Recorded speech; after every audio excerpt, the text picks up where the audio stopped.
quickly, and my reward is with me to give every man according as his work shall be. Kabayan pa rin itong madali at ang aking katimpala ay nasa akin upang bigyan ang bawat isa ng kagantihan ayon sa kanya mga gawa. Ito natin itong Diyos, kulit ng Diyos. Ito, narito kami muli sa mga pagpapahayag ng iyong mga salita. Pahayagan mo kami ng mga bagay na sa amin mo Diyos ay makapagpapatibay at sa amin Panginoon ay makapagpapanatag sa kabila ng mga bagay na naganatan ito sa sanglibutan. Gabayan mo kami ng iyong mga salita at turuan mo kami ng Diyos. Paano kami magpatuloy ng aming paglilingkod at pananampalataya upang sa amin ay mahayag ang iyong mga dakilang gawa at ang iyong mga salitang ito. At kami, O Diyos, ay magsipanatiling matibay sa mga kaunawaan at mga aral na sa amin ay Panginoon. Tuloyin ka, O Diyos, walatin ka, panatilihin mo kami, Panginoon, sa kapayapaan at kapanatagan sa pamagitan ng iyong mga salita sa amin, O Diyos, ay nagpapahayag ng iyong mga dakilang gawa sa aming Panginoon ay nagpapaunawa maging ng mga bagay na hindi namin nasang mangyari, ngunit ito ang iyong salita. Mangyari ang kalooban mo, Diyos, dumating nawa sa amin ang iyong kaharian. Purihin po, Diyos, sa walagin niya, pangalan ko, Jesus. Amen. Amen. Praise the Lord. Praise the Lord. Revelation 22 verse 12. May madaling pumapa rito. Ang aking timpala ay nasa akin upang bigyan ng kagantihan ang bawat isa ayon sa kanyang gawa. Amen. Lahat tayo ay haharap sa Panginoon. Amen. Lahat tayo ay haharap sa Panginoon. It's written in Ecclesiastes chapter 12 verse 13. Tingnan natin, 12:13 ng Ecclesiastes.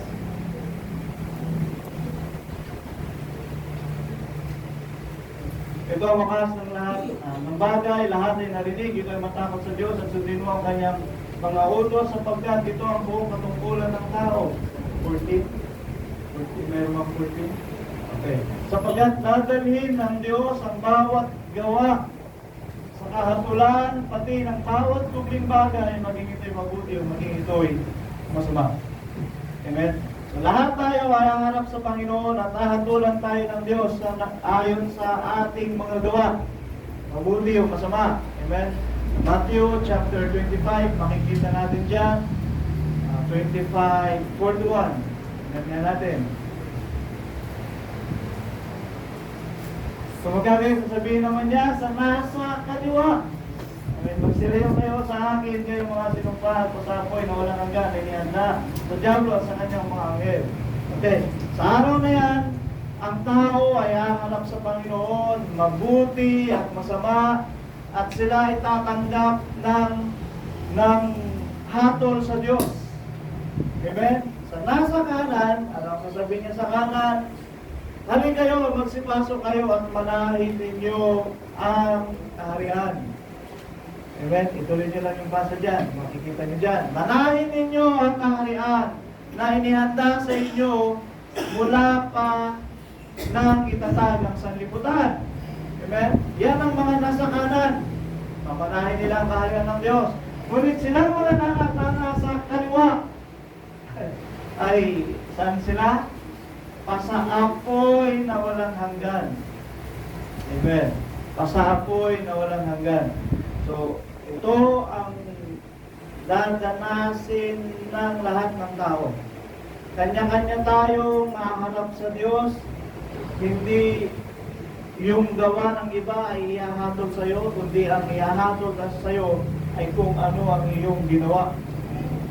Amen? Magbilang-bilang na kayo. Ano kaya ang ihahatol sa atin ng Diyos? Sabi ng Ah, okay. 1 Corinthians 11:31. Tingnan natin, 11:31. Nadagwat kung ating kilalanin ang ating sarili ay hindi tayo hatulan. Amen?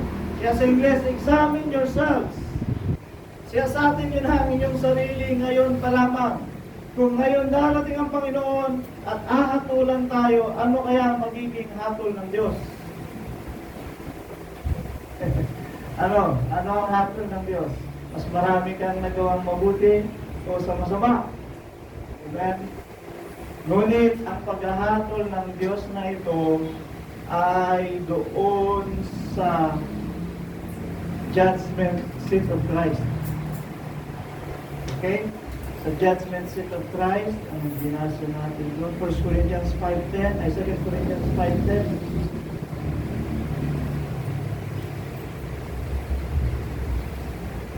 Ito. Sapagkat tayong lahat ay kinakailangang mahayag sa harapan ng hukuman ni Kristo upang tumanggap ang bawat isa ng mga bagay na ginawa sa pamamagitan ng katawan ayon sa ginawa niya, maging mabuti o masama. Kailan ito ang paghahatol ng Diyos sa masama at mabuti? Just sa judgment seat of Christ. Amen? Judgment seat of Christ. Eh ano ang gagawin ng Diyos sa kanyang pagparito? Ito sa ano na to sa paghuhukom, paghahatol. Okay, kailan ba ang paghuhukom at ang paghahatol ng Diyos sa mga tao?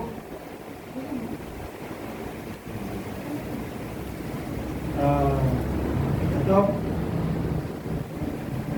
Revelation 20:12 and 15. Hindi ito pa yung pagparito ng Panginoon. Sa judgment ito, sa judgment. Kailan ba ang judgment?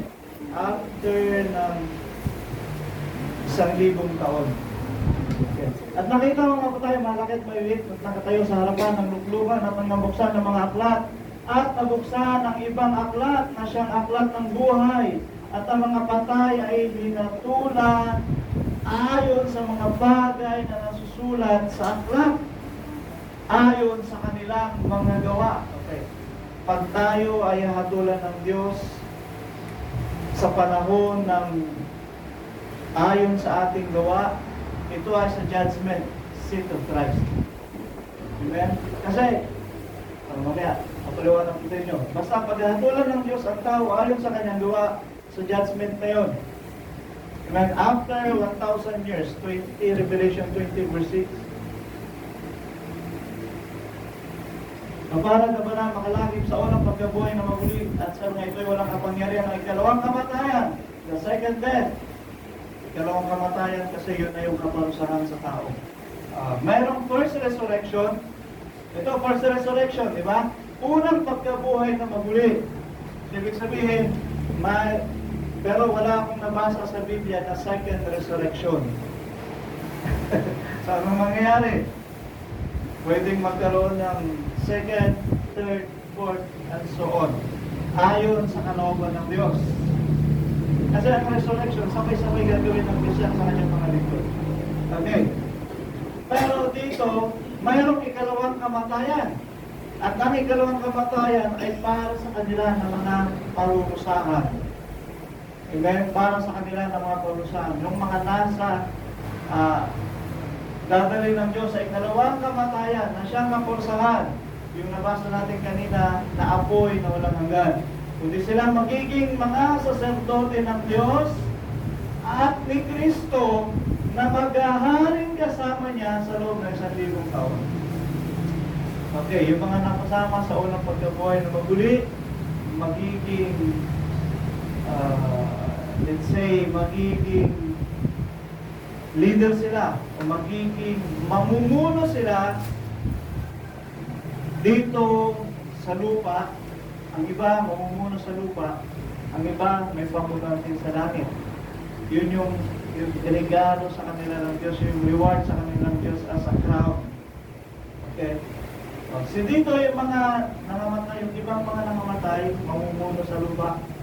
At yung iba naman nabuhay, bibigyan din nakapamalan sa lupa.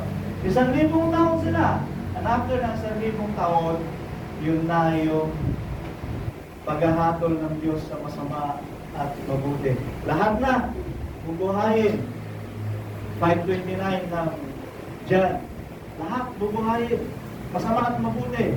Pero ihihiwalay ang kanan sa kaliwa, ang kambing sa lupa. At magsisilabas ang mga nagsigawa ng mabuti ay sa pagkabuhay na magmuli sa buhay. Sa buhay. At ang mga nagsigawa ng masama ay sa pagkabuhay na magmuli sa paghatol. Okay? So yun yung judgment seat of Christ. After 1,000 years, ang ating Panginoong Kristo ay maghari dito sa sanlibutan. Revelation, ituloy natin yung Revelation 20:12. Okay? Ayon sa kanilang mga gawa, lahat naharap talaga sa Panginoon. Kahatulan ayon sa kanyang gawa. Amen? Hindi ka pwedeng dahil ang magulang mo lingkod ng Diyos, ang buong pamilya maliligtas. O ang buong pamilya ay katulad agad na matuwid. Hindi. Pwedeng mangyari yun sa panahon ng kabagabagan. Siyempre, yung tatay mo naglilingkod sa Panginoon, pinagpahayagan ng Diyos, o tara, ligas tayo, maganda tayo. May kaligtasan ayon sa pagliligtas sa kamatayan sa panahon ng kabagabagan. Pero in general, lahat ang harap sa Diyos ayon sa kanyang gawa. Amen. 13. At ibinigay ng dagat ang mga patay na nasa kanya, ang dami ng patay sa dagat. At ibinigay ng kamatayan at ng Hades ang mga patay na nasa kanila. Hades ay ang libingan. At sila ay hinatulan bawat tao ayon sa kaniyang gawa. Yan talaga ang kauli-ulihan. Amen. The final judgment. The final judgment. Kaya ang tinuro ko sa inyo noon, natulan tayo ng Diyos ayon sa kalayaan, ayon sa katuwiran, at ayon sa Ebanghelyo. Amen. Sa Ebanghelyo, mas mataas na ang tasang katuwiran, di ba? Kaysa sa pananampalataya. Nakatunayan natin yan. Ebanghelyo, ang mga nasa Ebanghelyo, pag nakapasa ka sa Ebanghelyo, hinatulan ka sa Ebanghelyo, at walang kasumbungang anumang kasinungalingan sa iyo pagdating sa Ebanghelyo ng katotohanan, walang hatol. No judgment. Amen. Then, hatulan ka ayon sa katuwiran ng iyong pananampalataya. And then, kung hindi ka nakapasa, doon dyan sa kalayaan. Mabuti at masama. Saan yun?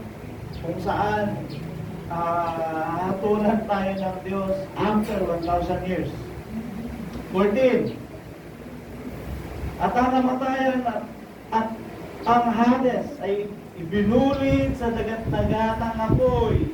Ito ang ikalawang kamatayan sa mga tuwid ay ang dagat-dagatang apoy. 15. At kung ang sino man ay hindi masumpungan, nakasulat sa aklat ng buhay, ay ibinulit sa dagat-dagatang apoy. Sikapin ninyong may sulat ang ating pangalan sa aklat ng buhay. Sa aklat ng buhay.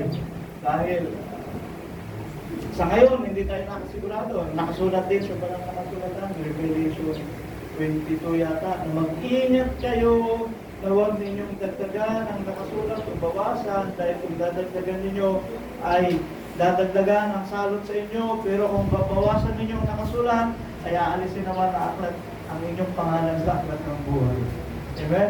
Kaya sa ngayon, hindi tayo nakasisiguro na tayo ay magtatagumpay, na malakas tayo ngayon.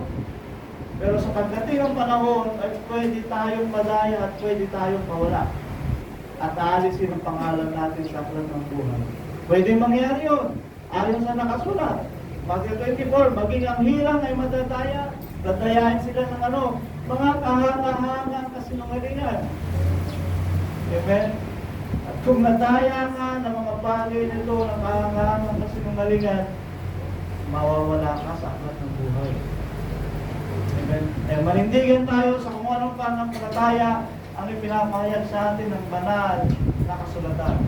Kaya, pag-aralan ninyo, Revelation 13, Revelation 12, Matthew 24, Amen, Daniel chapter 12, Daniel chapter 9. Pag-aralan niyo ang mga bagay na yan para tayo ay huwag madaya ng mga kahangahangang kasinungalingan sa panahong darating. Amen? Sa panahong darating. Sabi nga ng Biblia, maging ang hirang ay madadaya. Hirang na yun. Kaya tayo, pag-ingatan natin ang ating mga sarili. Mamaya, may mga talata rin yan kung paano natin ingatan ang ating mga sarili. Okay. Ito ang paghahatol ng Diyos sa lahat, sa patay, na iihiwalay niya ang mabuti at ang masama. And this will happen after judgment. 21:8 ng Revelation, sabi niya. Ito, tignan natin. 1 Peter chapter 4, verse 17.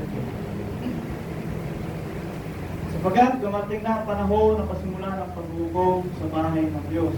At kung mauuna sa atin ang kaya wakas ng mga hindi nagsisitalima sa Ebanghelyo ng Diyos.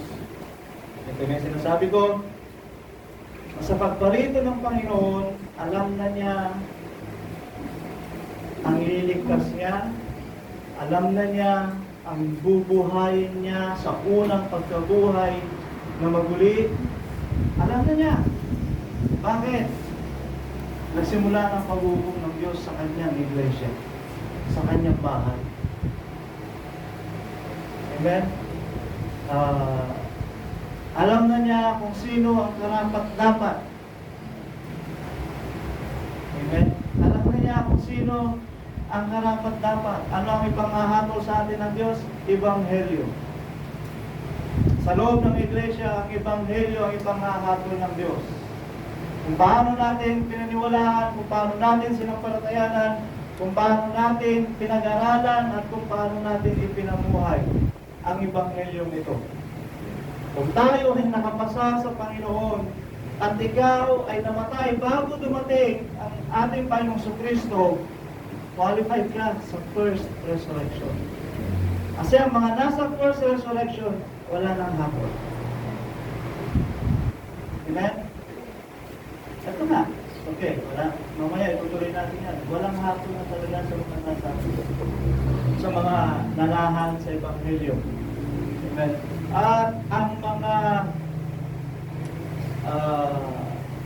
hindi nakapasa sa Ebanghelyo, sa katuwiran kayo ngayong titignan. Ano ang iyong pinamuhay? Ano ang iyong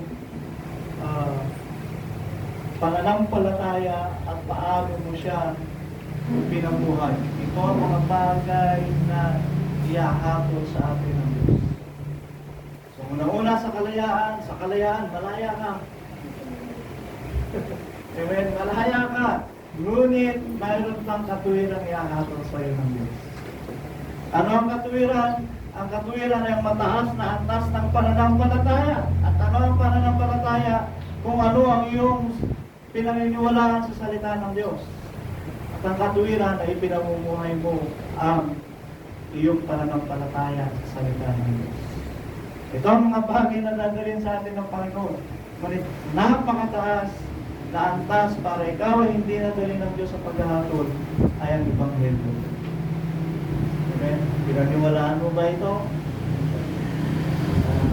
Ang liwagan, ang Diyos ay nagkatawang tao. Ay niwala ka ba na ang ating Panginoong Kristo ay namatay at nabuhay na maguli? Ito ang Ebanghelyo ng bagong tipan.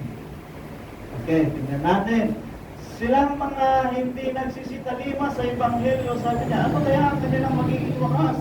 18. At kung ang matuwid ay bahagyan ng makaliligtas, matuwid, mga natulan ayon sa katuwiran ay 50-50. Hindi naman, itong 50-50 na ito yung sa wala ng hatol. Kapag hindi ka nadadali ng Diyos sa kapulan. Amen? So titimbangin ka pa ng Diyos ayon sa katuwiran na iyong ipinamuhay, ayon sa iyong pananampalataya, na iyong sinagawa. Titimbangin ka pa ng Diyos. Hinahatulan mo tayo ng Panginoon. Okay, kung ang matuwid ay bahagya makaliligtas, saan? Doon sa first resurrection. Okay, sa first resurrection. At yung pagkabuhay ay yung mga manatiling buhay naman, kung ang matuwid ay bagyang makaliligtas, doon yan sa manang tatanggapin niyo sa Diyos. May manang tatanggapin ang taong buhay. Ang dadatnan ng Diyos na buhay ay may manang tatanggapin sa Panginoon. Mamaya, pag-aralan natin. Ang masama at ang makasalanan ay saan kaya sila magsisiharap? Kanino kaya sila? Tatanggapin yung mga buhay, tatanggapin nila ang ganti sa Diyos na ano? Sila ay dadalhin sa mga hindi nagsisampalataya, sabi ng Biblia, 1 Thessalonians 1:8.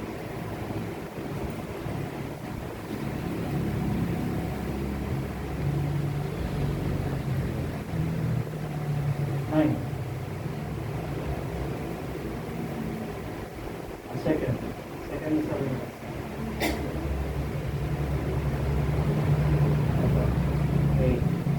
Na maghihiganti sa hindi nagsikilala sa Diyos at sa kanila na hindi nagsitalima sa Ebanghelyo ng ating Panginoong Jesus.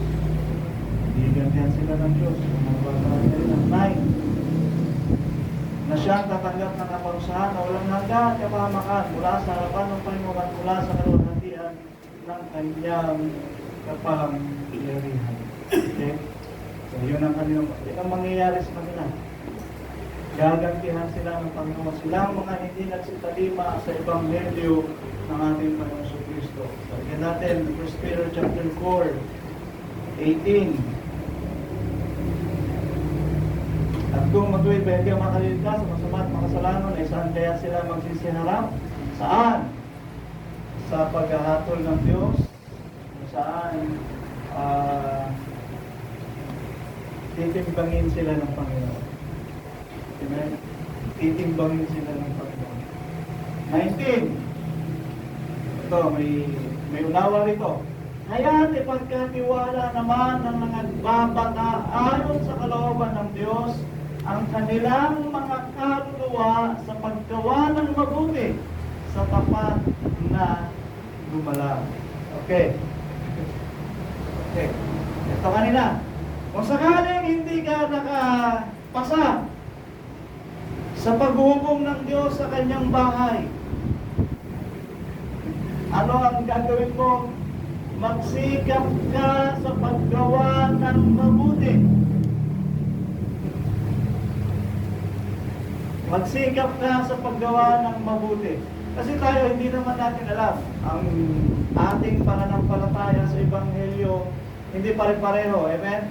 Hindi pare-pareho. So hindi rin natin sigurado sa ating sarili kung makakapasa pa tayo. Ngunit, sikapin ninyo ang inyong sarili sa paggawa ng mabuti. Bakit? Ito ang pag-asa natin upang tayo ay makaharap sa harapan ng Diyos sa panahon ng paghuhukom. Na ano? Timbangin ka niya at ikaw ay nakapasa ayon sa katuwiran at ayon sa kalayaan. Tayo ay dadaling ng Diyos sa kanan. Amen? Kasi yung paghuhukom ng Diyos sa loob ng kanyang bahay ay nagsisimula na. Sinisiyasat na tayo ng Diyos. Ngayon pa lang. Bakit? Upang makilala niya kung sino ang dadalhin niya sa unang pagkabuhay ng maguli at kung sino ang ililigtas niya sa panahon ng kapagapagan. Kaya sinisimulan na ng Diyos ang kanyang paghukom sa kanyang bahay mismo. Parang alam na niya ang kanyang gagawin. Diba? Sabi niya, ako'y madaling pumaparito at ang aking gantimpala ay nasa akin upang igawad niya sa kanyang mga lingkod ang dapat na gantimpala para sa kanila. Ang dapat na reward para sa kanila. Amen? Kaya itong mga hindi nakapasa sa paghukom ng Diyos, sa bahay ng Diyos, magsikap sa paggawa ng mabuti. Kaya sa paggawa natin ng mabuti, ang Diyos din naman ay hindi liko upang limutin niya ang mga bagay nito. Ito na ang ating magiging panangnan ngayon. Amen. Pero mas mainam kung sa kalayaan at sa katuwiran at sa Ebanghelyo ay makapasa tayo sa paghuhukom ng Diyos. Ngayon pa lang. Amen. Upang ano? Hindi tayo dadalhin ng Diyos sa paghahatol. Kailan ang paghahatol? Sa judgment seat of Christ. After 1,000 years. Kailan ang paghahatol? Bubuhayin ang lahat ng mga patay, masama at mabuti upang galing sa paghahatol. Amen. John 5:29. John 5:24. Tingnan natin ito Katotohanan, sinasabi ko sa inyo, ang dumirinig ng aking salita at sumasampalataya sa Kanya na nagsugo sa akin ay may buhay na walang hanggan. Automatic. Diba? Automatic. Doon sa dumirinig sa Kanya at sumasampalataya sa Diyos. Okay? So, Ebanghelyo ng ating Panginoong Kristo at Ebanghelyo ni Apostol Pablo nagpapakilala kung sino si Kristo at kung sino ang Diyos na nagsugo sa ating Panginoong Kristo. Kung maunawaan natin ay mayroong buhay na walang hanggan. At ano ba? At hindi mapapasok sa paghatol kundi lumipat na sa kabuhayan mula sa kamatayan. Amen? Wala kang hatol. Hindi ka nahatulan. Mayroong mga lingkod ng Diyos, mayroong mga tao na darating sa pagparito ng Panginoon, hindi sila kasama sa hatol. Bakit?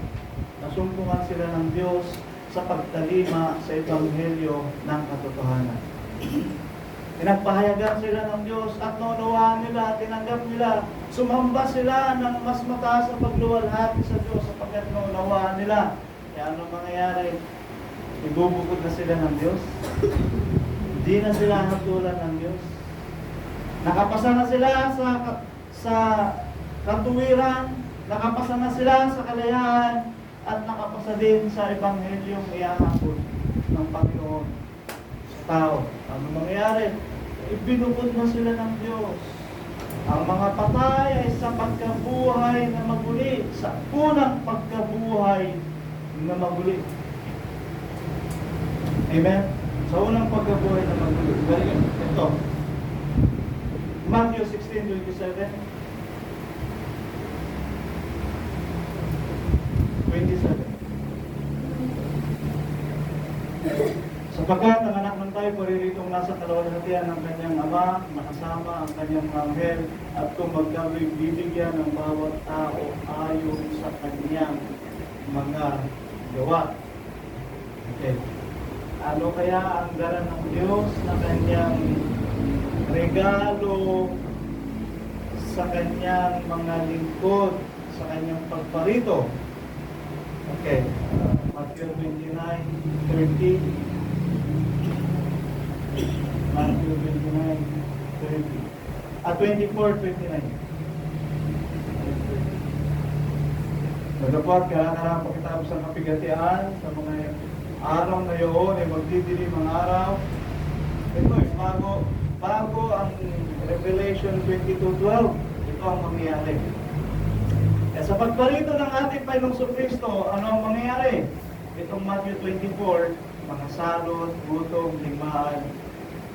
Ito ang mga bagay na mangyayari. And it happens. Salot, 2 years ago, ang COVID, hanggang ngayon, nandito pa, ligmaan, naganap ang ligmaan, mga kalamidad, baha, hindi inaasahang mga pangyayari. Dati-dati, walang masyadong ipo-ipo na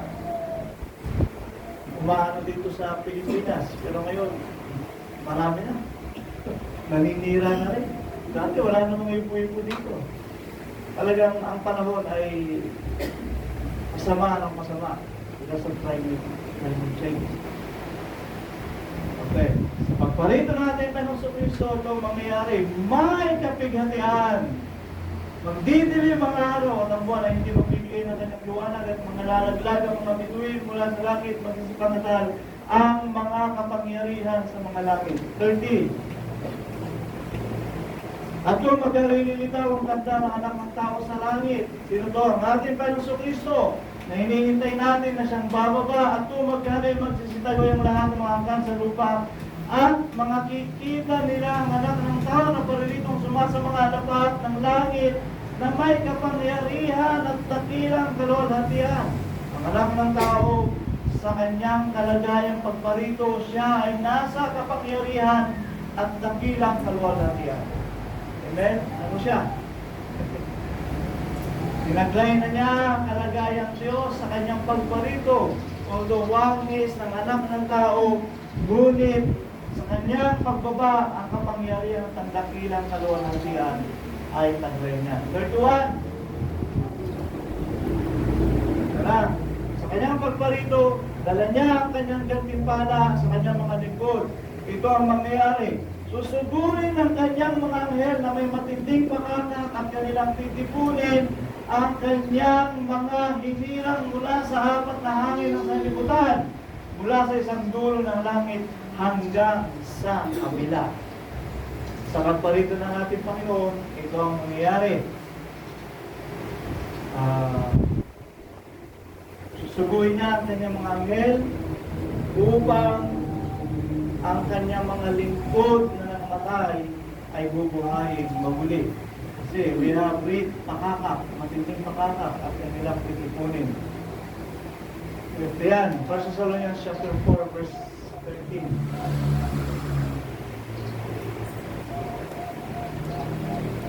Ngunit hindi namin ibig na kayo hindi makalam, mga kapatid, tungkol sa nakatutulog o makaiwag mga lumbay ng gaya ng may iba na walang pag-asa. 14.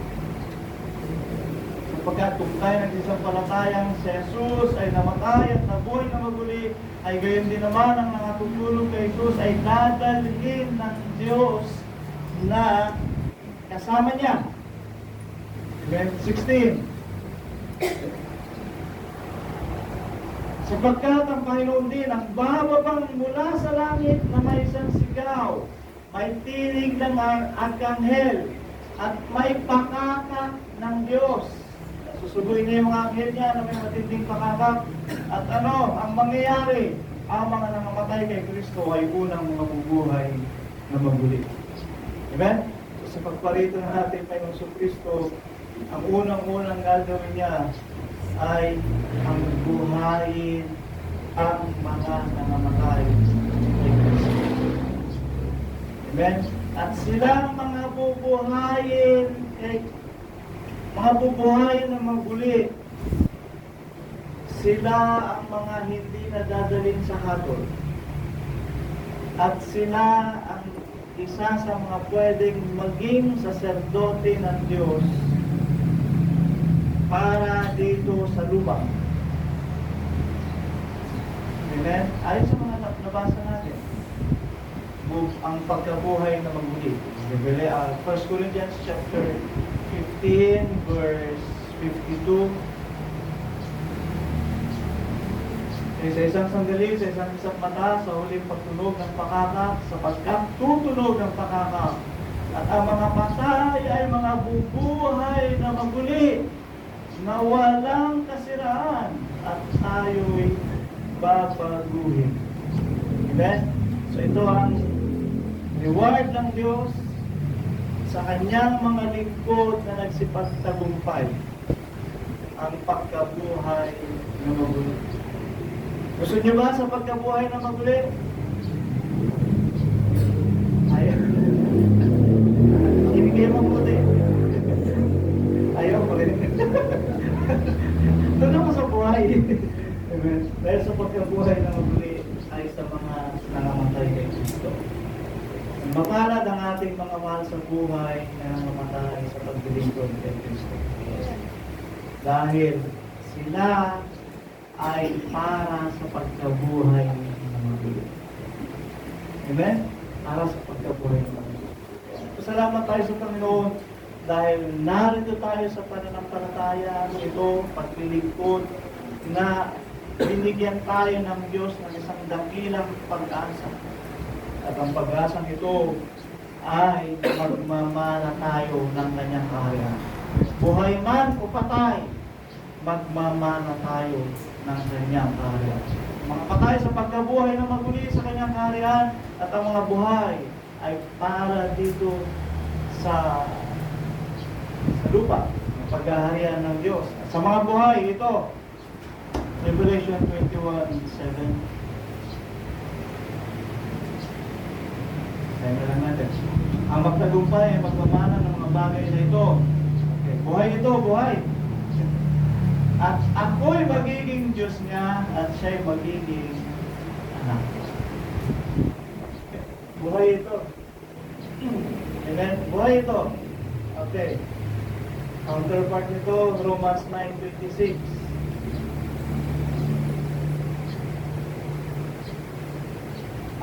At mangyayari na sa dakong pinagsabihan sa kanila na hindi kumayan, ay diyan sila tatawagin mga anak ng Diyos na buhay.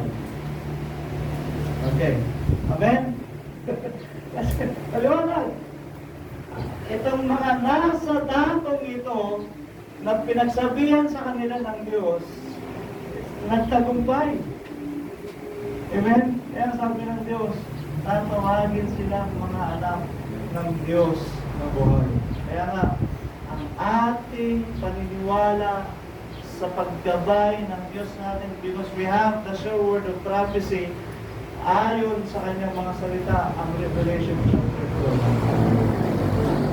12. Revelation chapter 12, na ang babae ay dinala ng pakpak ng agila sa isang dako, na kung saan doon siya hapunin ng isang panahon, mga panahon at kalahati ng isang panahon. Amen? It is coincidence ba na mayroong dakong pinagsabihan sa kanila ng Diyos? O nasa atin lang talaga yung tinatawag na sure word of prophecy? At hindi rin nila mapag-uugnay ito kung wala sa kanila ang gabay ng Espiritu ng Panginoon. Sulit sa atin, nakita natin na may mga lingkod ng Diyos na dinala ng Panginoon sa isang dako. Paano sila dinala ng Diyos?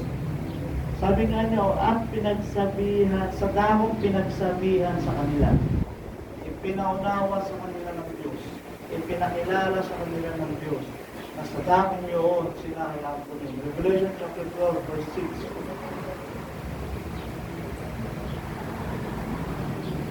At tumakas ang babae sa ilang na doon siya'y pinaghanda ng Diyos ng isang dako. Amen? Alin yan? Ang church, ang babae. Isang dako, doon siya dinala ng Diyos na kung saan doon siya pinagsabihan. Sabi ng 14, John 14:3, upang kung saan ako naroon ay kayo naman ay dumuon. Upang kung sa ampuning 1,260 araw. Amen? 1,260 days. Yan, daming number. Daming number. So dito, sa loob ng 1,260 days, ampunin tayo ng Diyos. Dahil kung hindi tayo ampunin ng Diyos, mapapahamak tayo. Saan tayo ampunin ng Diyos? Isang dako ng Diyos na naghanda. Ano ba ang isang dako na yan?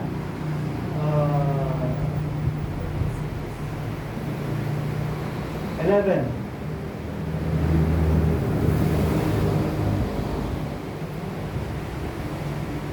Good.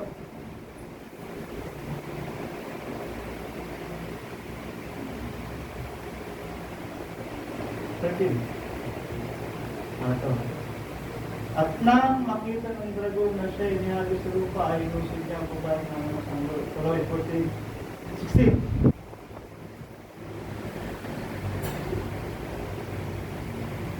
Ito. Yung isang dako na yun, maluwang na lupain.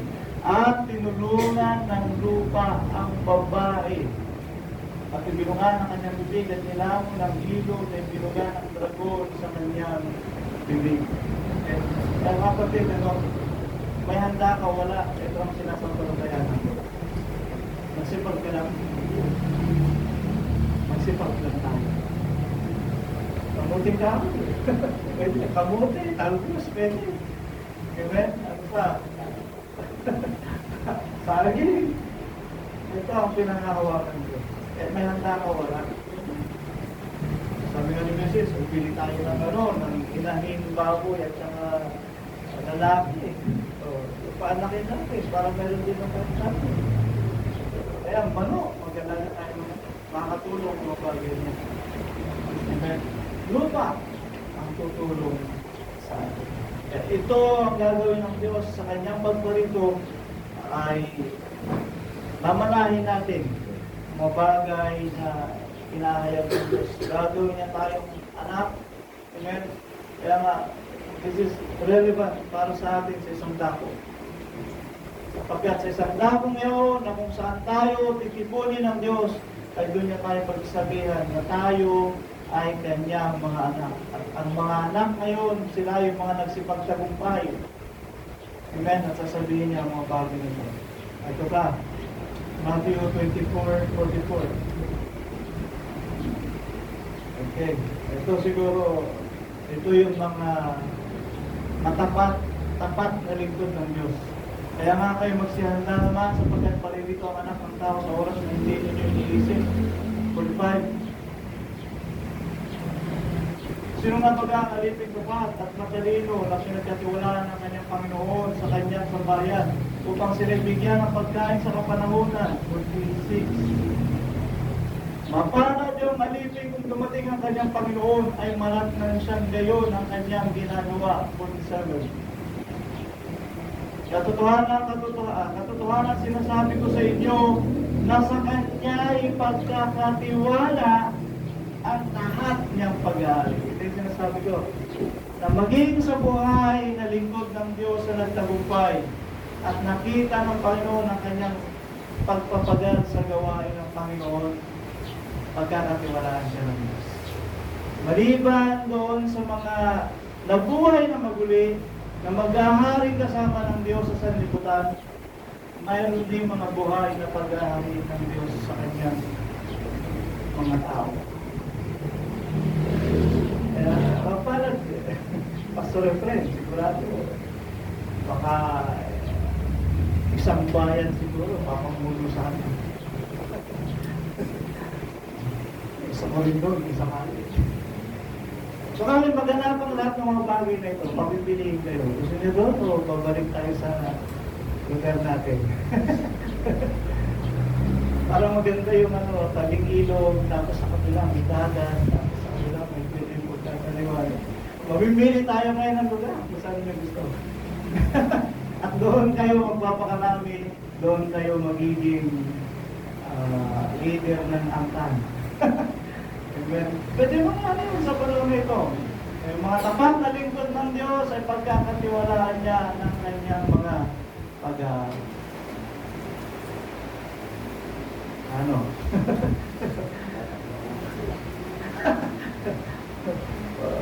wala sigurong butuhan doon. Ang Diyos na magtatalaga ng siguro. Walang butuhan dyan. Kasi sa butuhan, pwede yung butayan. Pag ang Diyos ang nagtalaga kung sino, wala kang magagawa, igagalang mo. Ang Diyos na ang nagtalaga. Amen? Ang Diyos na ang naglagay. Amen. Muli ng Panginoon. Okay? Nagdagat na natin. Sige. Basta. Ephesians chapter 6 verse 7. Galatians chapter 6 verse 7.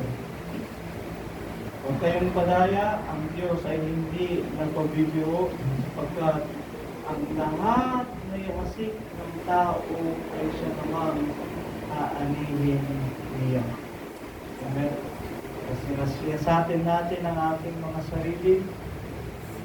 Anong gatimpala kaya ang tatanggapin natin? Meron ang tayo pang gatimpala na pwede natin tanggapin sa Diyos. Merong crown of glory, crown of righteousness, Mayroong crown of life, and mayroong crown of rejoicing. Amen? Si Apostol Pablo, sabi niya, sigurado siya sa putong ng katuwiran, the crown of righteousness, at sa putong ng buhay. Sigurado siya. Sa atin kaya, crown of life, sigurado tayo doon sa crown of life. At tayo magtatagumpay. Amen. Sa mga buhay, ipapamana ng Diyos ang kanyang mga pag-aari. Kailan ito sa pagpapanibagong lahi, 1928 ng Matthew, tingnan po natin. 1928. Sinabi ni Jesus sa kanila, katotohanan ng katotohanan sinasabi ko sa inyo, na kayong nagsisunod sa akin sa pagbabagong lahi, pagkaupo na ang anak ng tao sa luklukan ng kanyang kaluwalhatian, sa kanyang pagparito, kayo naman ay magsisiupo sa 12 luklukan upang magsiupo sa 12 hatan ng Israel. Isa pa to, ang tao pwedeng maging tagapaghatol sa panahon na yun. Sapagkat maturuan siya ng katuwiran ng Diyos kung ano ang matuwid na hatol. Kagaya ng ginawa ng Diyos kay Moses. Amen. Sabi niya, magtalaga ka, yung manugang niya si Jethro, nagpayo, magtalaga ka ng mga leader sa bawat pamilya, sa 50, 100 tao, silang marunong, bago apuin lahat, maghihirap na hihirapan ka niya. This will happen. Amen. Nabasa ko rin sa Biblia na maging ang tao ay pwede niyang matulan ng anghel. Pero malalim na pagpapahayag na yun. Malalim na pagpapahayag. Eh, balikan natin Galatians 6:7. 8.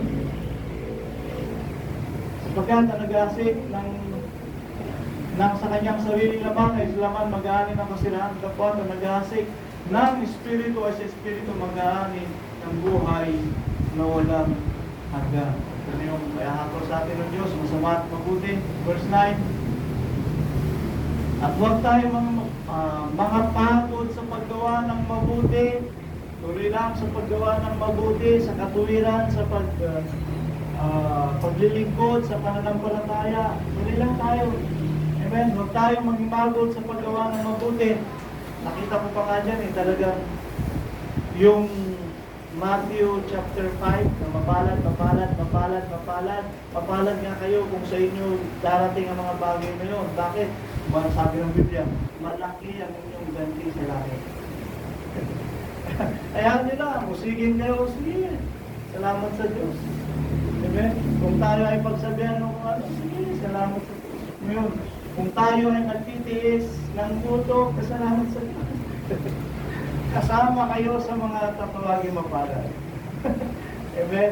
May nagugutom ba dito? Wala naman, di ba? Ayun, nagugutom lang tayo kung nag-declare tayo ng fasting, ng ilang araw, fasting, para sa luwain ng Panginoon. Mapalad tayo kung ginagawa pa natin ng mga bagay. Sa kapanahonan, sapagkat magsisipag-ani tayo kung hindi tayo manghihimagod. Amen? Nagbasa ko, 1 Corinthians 9:6, kung tayo ay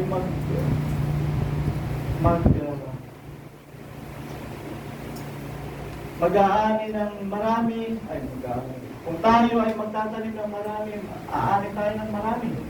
Amen? Kung tayo ay gagawa ng mabuting bagay ng marami, tayo ay aaningin natin ng mga bagay na yun. Hindi lilimutin ng Diyos. Kanya dadalhin yun sa paghahatol. Amen? Ngunit pasahin natin, huwag na tayo tumating sa paghatol. Nandun na tayo doon sa mga inalis ng Diyos na hindi na papasok sa paghatol, kundi dinala ng Diyos sa kabuhayan. Wala sa kamatayan. Verse 10. Patuloy lang tayo sa paggawa ng mabuti dahil may pag-asa sa paggawa ng mabuti. Amen? May pag-asa. Kaya nga, samantalang tayo may pagkakataon ay magsigawa tayo ng mabuti sa lahat. Lalong-lalo na sa mga kasambahay sa pananampalataya. Sabi ko, lalo na sa mga kapananampalataya. Anong tawag doon? Encourage natin ang bawat kapatid. Paalalahanan natin ang bawat kapatid. Lagi natin silang ipanalangin. Mabuting bagay. At yun ay alalahanin ng Diyos. 11. Tingnan ninyo kung gaano kalaking mga titik at sinulat ko sa inyo sa aking sarili. 9:6. 1 Corinthians 9:6. Sa 2 Corinthians. Dapat sinasabi ko, ang nag-aasik ng bagya ay mag-aani naman ng bagya, at ang nag-aasik ng sagana ay mag-aani naman sa sagana. Amen? Ito yung Panginoon. Ito ang dadalhin ng Diyos sa atin sa mga panahon na mangyayari. Pinakita ng Diyos. Ano ang gantimpalang tatanggapin natin? And examine yourself, ano ang gantimpalang tatanggapin natin sa Diyos. Ito ang mga bagay na pinahayag, ito ang mga bagay na darating at gagawin niya upang yung pag-asang nasa sa atin ay siya naman natin iyaharap sa Panginoon. Kaya pagpatuloy tayo sa paggawa ng mabuti. Amen? Kahit nasabihin na natin, alam na natin ang Ebanghelyo ng katuwiran ng katotohanan, magpatuloy pa rin tayo sa paggawa ng mabuti. Ang Biblia nagsasabi, huwag kayong manghimago sa paggawa ng mabuti. Amen? Kahit na naabot na natin ang katotohanan, huwag tayong manghimago sa paggawa ng mabuti. Dahil kung makalimutan natin ang paggawa ng mabuti dahil sa pag-aakalang naabot mo na ang katotohanan, mauhulog tayo sa salita ng katuwiran na sa mga papagpagal, sa mga kapagpaimbaba, baka doon naman tayo mahulog. Kaya let's stay humble, kahit nasabihin natin sa ating pinangyayari ng Diyos sa mga bagay na ito, manatili tayo nagpapakababa na ginagawa ang matuwid na bagay ayon sa salita ng Diyos. At ang Diyos ang matuwid na hahatol sa atin kung ano ang reward na ibibigay niya sa bawat isa. Amen? Sinabi natin maabot ang Ebanghelyo ng katotohanan sapagkat napakalaki ng pag-asa natin sa mga bagay na ito. Wala nang hatol, ikaw ay ibubukod na ng Diyos at pamamanahin niya. Ilang mga bagay ayon sa ating pagpapagal at ayon sa ating mga gawa. Amen? In general, itong mga bagay na nangyayari, kung noon malapit na, ngayon mas malapit na, be watchful. Masdan natin ang mga bagay na magaganap sa ating kapaligiran. Bantayan natin yung kapayapaan na magaganap pagitan ng Palestinians at ng Israel. Kung mayroong magic number na 7, magsisimula na kayo magbilang. Tingnan natin ang mga susunod na mabanata. E po rin ang pang-title ng ito. Salamat tayo sa Diyos.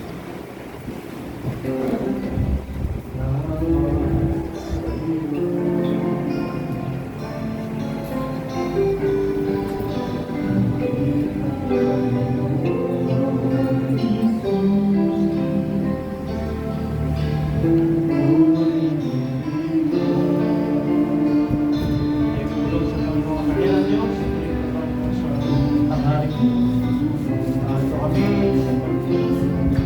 nahayaan ng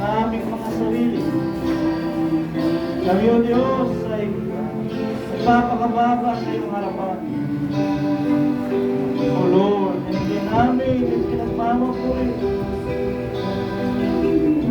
ang mga bagay at karunungan at unawaan na pinapahayag mo sa amin. Dito lahat ay dahil sa iyong biyaya. Ito lahat ay dahil sa iyong Espiritu Santo na sa amin ay pinangangaral at pinapahayag mo ang katotohanan ng Ebanghelyong ito na kung kami ay magsusunod, kami nga Panginoon ay tatanggap ng kagantihan ang ayon sa iyong mga salita, ayon sa iyong mga nakita mo. Ang mga pangako mo ay pangyayarihin mo sa iyong mga lingkod na magsisipagtagumpay. At kami, O Diyos, ay pinangyayari mo nga ayon sa iyong mga panukala at mga salita mo.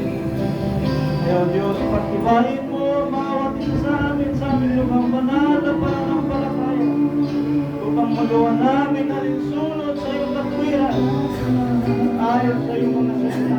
Ang lahat ng ito ay iyong nahayag at ang katwiran at ang kabutihan mo ay patuloy na nahayag sapagkat ikaw, Panginoong Diyos, ang sa amin ay nagkakaloob ng iyong kagandahan.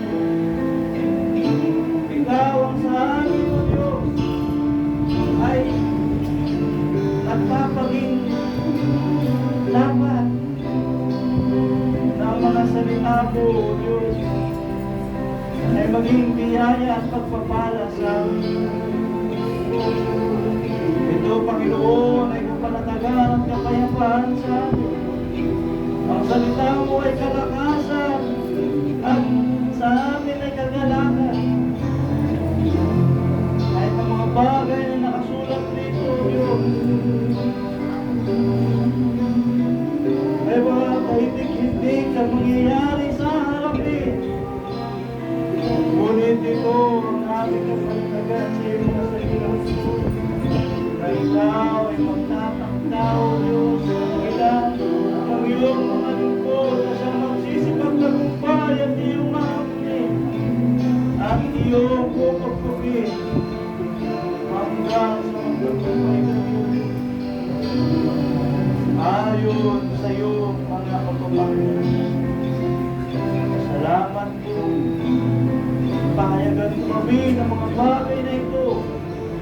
Ang mga lingkod mo ay nakatanggang magsisipagtagumpay dahil sa iyong mga salita at dahil sa iyong mga hula na pinapahayag na siyang nagaganap sa bawat isa. Kaya Panginoong Diyos, patuloy mong pagpalain ang bawat isa ng iyong mga kalendaro, ng iyong pag-iingat, ng iyong indisyon, ng iyong kamayintulutan, hanggang sa kami, Panginoon, ay masigap at matyagang nagmamasid sa kapanahunan at sa mga kaganapan na mangyayari sa amin, O Diyos, na ito ay maging pagbabantay namin upang magsipaghintay kami, O Diyos, ng may pagsisikap at pagtitiis hanggang sa maganap ang araw na iyong pagparito at ibigay mo ang iyong gantimpala para sa iyong mga lingkod. Salamat po, Diyos, sa mga bagay na siyang ipinahayag po sa amin na aming napagdudugtong-dugtong ng mga pahayag na ito lang ang panahon at ito lang ang Diyos ang kaganapan na aming pinakahihintay. O Lord, patuloy mo kami kausapin at pagpahayagan ng iyong mga salita, O Diyos, upang sa takdang panahon, sa takdang araw, ay huwag kaming maging huli. Hindi ba Diyos, masunod namin ang ayon sa iyong mga salita at sa iyong mga pagtakda. Salamat din sa pagbubukod mo sa amin at sa paghihirang mo sa amin sa pamagitan ng iyong mga salita. Salamat po, Diyos, sa katuwiran ng iyong mga salita at sa pananampalataya na patuloy mong pinahayag. Gabayan mo kami lagi ng iyong Espiritu Santo upang kami, O Diyos, ay patuloy na maging hayag sa iyong harapan, na maging isang mahalagang bagay, na karapat-dapat iligtas at karapat-dapat, Panginoon, na pagharian ng iyong kaluwalhatian at kadakilaan. Salamat, O Diyos, luwalhatiin na. Sa pangalan ng Jesus. Amen.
Pagsubayin ninyo ang inyong sarili sa inyong lubhang banal na pananampalataya na manalangin sa Espiritu Santo.